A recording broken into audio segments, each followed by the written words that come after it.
Good morning, good afternoon, good evening, wherever you guys are at. Hope you're having a fantastic day. It's SoulSaint here, and we are currently in the conversation realm of the new FRAGMENT fusion, PackMaster Shaik. As you guys can obviously see on the screen right now, I'm going to move myself over here.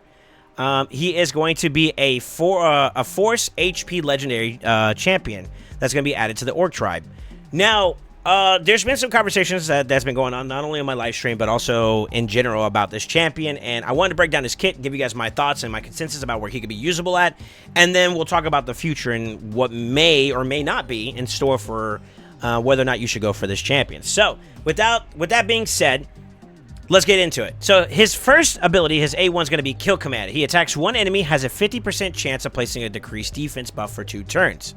Then teams up with any allied Terror Beasts, Gore Mask, Hound Spawns, Hellfangs, Fellhounds, and Stitch Beasts to attack.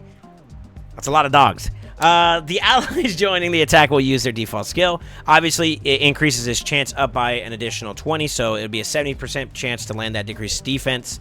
And then, of course, some extra damage along the way with his books. Pack Alpha, it's going to be a 5-turn cooldown, bookable down to a 3-turn cooldown, removes all debuffs from this champion, and then heals them by 50% of their HP. Not a bad heal. Then places a shield buff on this champion for 2 turns. The value of this shield is equal to any surplus heal.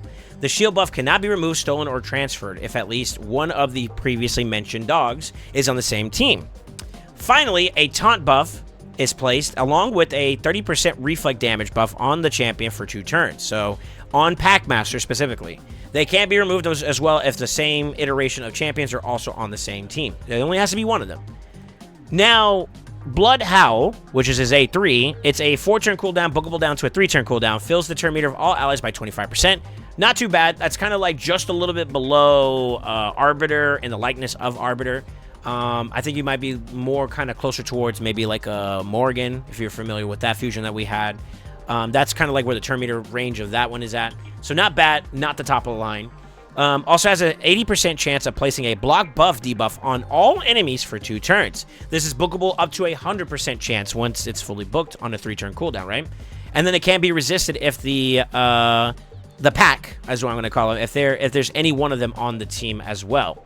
And then, of course, his passive has We Hunt as One. I like the name of the naming. It's pretty good. When attacked, places a Hex debuff on the attacker for 1 turn.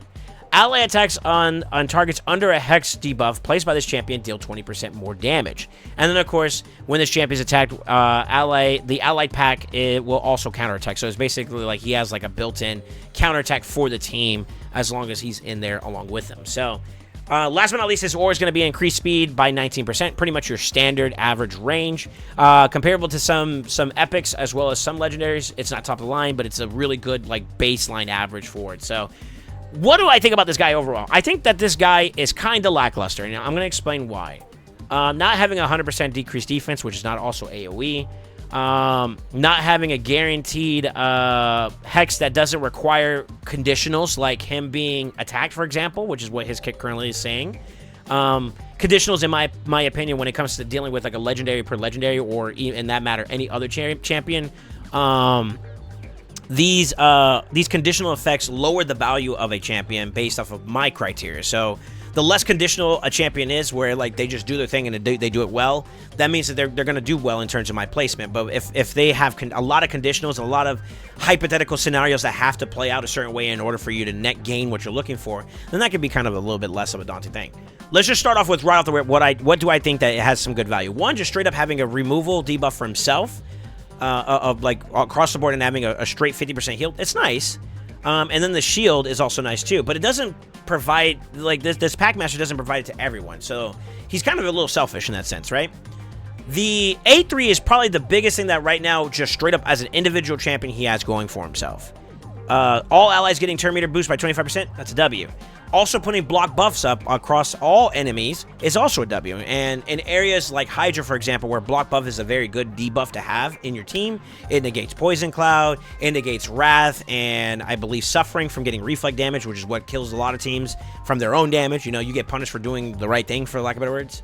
As well as other things that could be prevented, like Mischief taking your buffs. You know, even if he does steal the buffs because he has block buff on him, he doesn't net the actual buffs. They don't actually stay on him. They don't actually get placed on him, which means that when he tries to spread it, there's nothing to spread, right? So block buffs is a really good value in Hydra. There's no denying that. 2-turn duration, it's about average, standard, and he's on 3-turn cooldown, which means that as long as you are able to manage your team or tune your team up to a way that you are able to creep ahead of the enemy heads, you'll be able to maintain some pretty good uptime. That's the good thing he's got going for him.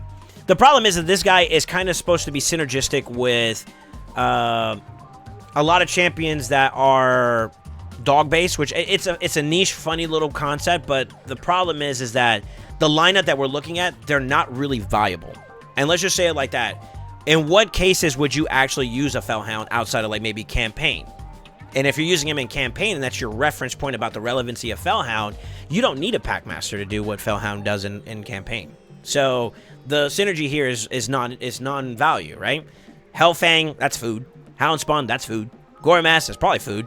Terror Beast, I have him and I don't even remember what he uses, so that's food too, to be honest with you. Maybe Faction Guardians, I don't know, something around those lines. So like the list itself is kind of a little lacking, right? But I do want to pause here and bring it to maybe a more like honest perspective of maybe potential. And we talked about this before I started recording this. I'm doing this live if you're not catching it. But they did play him. Their actual notes to me was basically that if we're not impressed with the lineup that has synergy with them, that he's always on the lookout. This is verbatim their words. It says, if you're not impressed with this current roster of loyal hounds, just wait. PackMaster Shaik is always on the lookout for new members to add to his pack, and who knows what beast will join his side next. So there's this insinuation, and at this point, it's all speculatory. This is all my opinion at this point, so take it for what it's worth. That this champion may not seem valuable at first glance, and that's kind of how I feel right now at the moment. The taunt's cool. The reflect damage is cool. The boost is cool. The block buffs is cool. It's okay. You know, it's not like there's people who can do things that he does better, right? Obviously. But what about the synergy that he brings with other champions to the table? And if they're alluding to another champion that's going to be coming out at a later release, we're not getting the full scope here, it feels like, right? Based off of that announcement. So to me, I am under the inclination that potentially if what this kit does has an extremely high value synergy with that potential hypothetical new champion, then the value of this champion goes up. I will say this, if depending on where you're at, and I like to break this down from like an early to like end game experience. If you're early game and you have no block buff champions, no boosters whatsoever, this is a good champion to go for. Straight up, bar none. The taunt, the reflect damage gives him some value along with the shield so that he gets targeted while the rest of your team does their thing. So like from a PvP standpoint, if you're using him as a turn meter booster, which he does have the elements to do, right? Obviously turn meter boosting as well as an ally speed aura. He could be in a go first type strategy. Not the best, obviously. He's not going to be top of the line, but he could be used as a placating version of maybe that arbor that you don't have access to as an early game, maybe even mid game player. The taunt and all the extra facets behind him can make him be the target, so you can make a tanky fast version of him where he could also facilitate as kind of like a pseudo tank as well. So like your damage dealers that you need to get through, they're not targeted as easily, right? Now, mind you, just because he has taunt doesn't mean that you can't AoE into him and still hit the enemies adjacent to him. But still not a bad value. And then, of course, his decreased defense is never a bad thing. It's the big version, so the 60% decreased defense, which is ideal if you're going in there. Good for single target fights like bosses, or particularly singling out certain targets and whatnot in terms of like your prioritization. Maybe you're trying to get like an ad, or maybe you are trying to get one particular champion out, like a support champion if you're talking about PvP. He could be a contributing factor there. Now, mind you, he doesn't get any like extra turns or anything like that, so each one of these are their own iterations. But overall, like the overall champions that are listed here as of right now are not really desirable for me in terms of like going out of my way for. Another pause that I'm going to say is that we don't know what's on the horizon of things, and I think this is where you guys, just to give you perspective or maybe to give you a way to kind of think around and outside of the box in a sense, we don't know what the future has in store. There's been conversations, rumors per se, so there's nothing official that's been broadcasted by Plarium, and I have to disclaim that now. But there's been conversations about an elevated version of our current faction war system, maybe a hard iteration where having some synergy with some of these champions in tandem with the faction that he's associated to could bring value. Another thing, too, is that we also exist in a world where Sin City is very restrictive, and having champions like this that have synergy with a similar aspect of like maybe champions or factions or something around there where that restriction allows for this plus, you know, the lineup that the pack that he has, okay, maybe there's some value there too as well. But overall, I would say that like going for this champion and going out of your way for him, depending on how they handle this fragment fusion, it's going to be a fragment one. So I view traditionals a little bit harder, and of course hybrids a lot harder, where they're like a combination of both the traditional and this fragment style approach, to be, you know, kind of something to kind of keep in mind. As long as it's not a too demanding or too taxing fragment fusion, I can see going for this as a just-in-case scenario be pretty good. For the late game and the end game players, you probably have something a little bit more tangible, more accessible that is just going to do the job that it seems like PackMaster Shaikh has. You have something better. However, this is where I kind of flip the dynamic of where your focus is at. You're trying to min-max higher stats, and you're playing for that 0.01% gain, and that's kind of where it gets to once you start approaching endgame. Having Faction Guardians filled up, as for example, is that extra point, you know, 1% to get yourself a little bit more value maybe for orcs, you know? Maybe, and we all are of the concept, and I've lived this myself, where, like, I didn't go for the Lenothro fusion, right, for example, at the time of when I played, because I was, you know, less progressed, less knowledgeable, the whole 9 yards, right? I ended up pulling a Lenothro. I did the Razzlevard fusion, and I got not only a dupe of him, but I got an extra dupe of him to a point where it allowed me to +1 him. So take it for what it's worth, but like if this is not going to be a time-limited or an exclusive champion, which I don't believe it to be, I believe this to be a unique champion that's specifically designed by Plarium, for Raid, you know, specific. So it's probably going to be a part of the champion pool in the future, right? I will say that this is probably going to be a champion worth going for, especially if you are invested in the Orc Faction Guardian. Maybe you have that Warlord, you're trying to get that extra speed at the very end, and getting him, and down the road, you know it's going to happen. It sucks to say, but there's always going to be a lineup where you're going to get a Fusion champion duplicate, and that could be the extra slot for your Fusion. So that could be a great reminder for something for you to go, a reason why you should go for this champion. But I don't know what you guys think. Do you guys think that I'm missing something on the ball here? I do think that like HP Force champions are an interesting archetype to kind of look in towards.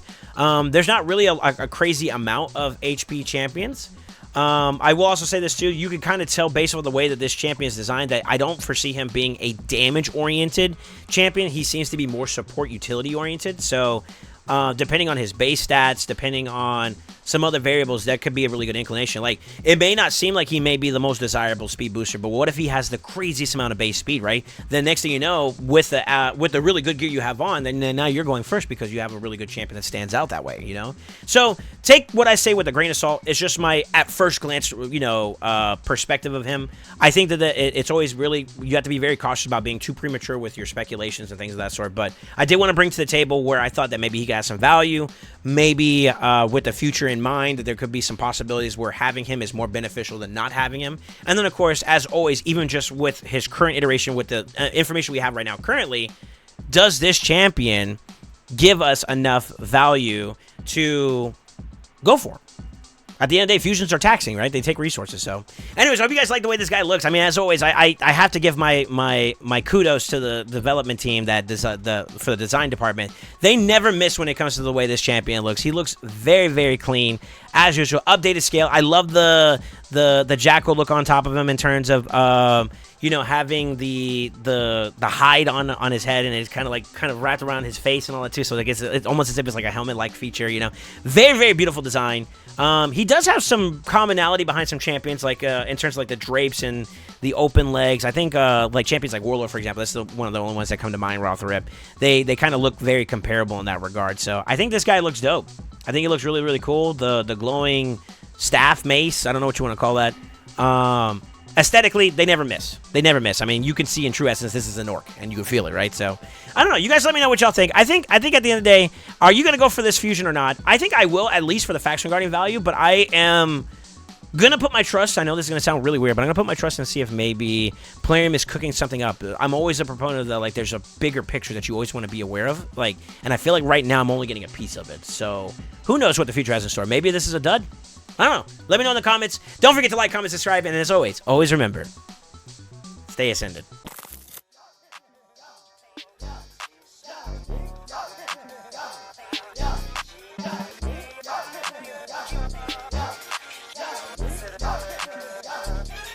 Click together,